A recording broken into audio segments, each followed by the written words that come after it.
If you map the best wind, solar, and hydropower resources, the strongest sites are rarely near cities.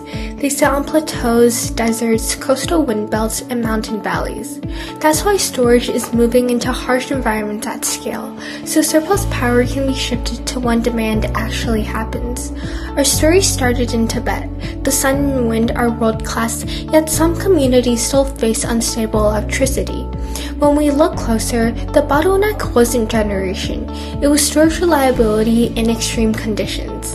Inside a battery enclosure, we saw condensation, water droplets on copper bars and terminals. For high current systems, that's not a detail. It's a failure pathway. Most enclosures used today were designed for moderate industrial parks, mild weather, and easy maintenance. Move the same box to plateaus and deserts, and the environment changes completely.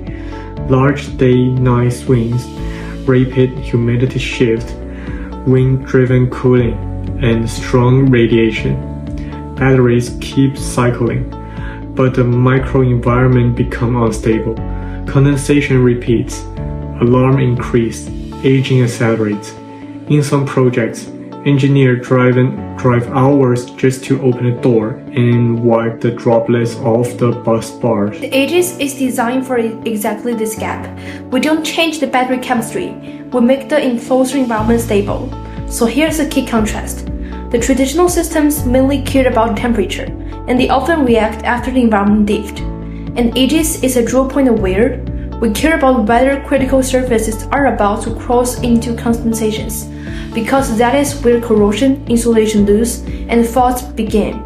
In our prototypes, under the same external temperatures and humidity fluctuations, the Aegis delivered the three visible outcomes. The first is smaller internal temperature swings, and it's got less time spent near the draw point at a critical point and fewer visible condensation events.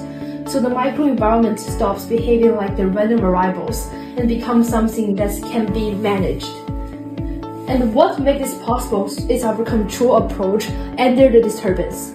So the extreme side are the dependence dominated, and suddens, the ambient swings, and the wind-driven heat transform changes are variable internal heat loads. And Aegis use the ADRC-based strategies with the ESO.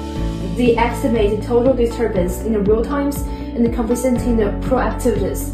So when the conditions jumps and the inertia return to stable operations of windows quickly and smoothly. The execution is engineered. The thermoelectric modules, which is TEC, provide the bi-directional heating cooling authorities, combined with the fans that guide the airflow to smooth the hot-cold spots and reduce the condensation triggers. And the goal is not just as cold and dry as possible. The goal is to narrow the stable operating windows and battery-friendly temperatures, verify the draw points margins at critical surface, and to suppress the fast winds. Once the microenvironment is controlled, the impact becomes measurable. For governments and grid planners, fewer failures and fewer premature displacements reduce fiscal pressure and reduce dependence on diesel backup in remote regions. In harsh sites, this means usable battery service life can be extended by 40 to 50%, and environment-related outage hours can be reduced by about 40%. For developers and operators, fewer condensation-driven faults means fewer long-distance site visits, less derating and downtime, and more predictable energy delivery, so real cash flow stays closer to the original IRR model instead of being discounted as climate risk. For local communities, reliability means fewer outages and voltage dips, enabling schools, clinics, cold chain logistics, and small businesses to operate without constant diesel fallback. Storage is moving into harsher climates because energy efficiency demands it. Aegis turns the enclosures from the weak link into stability layer. Dew point risk becomes controllable. Disturbance becomes manageable, so every installed kilowatt hours works longer, fail less, and deliver more usable energy where it matters most.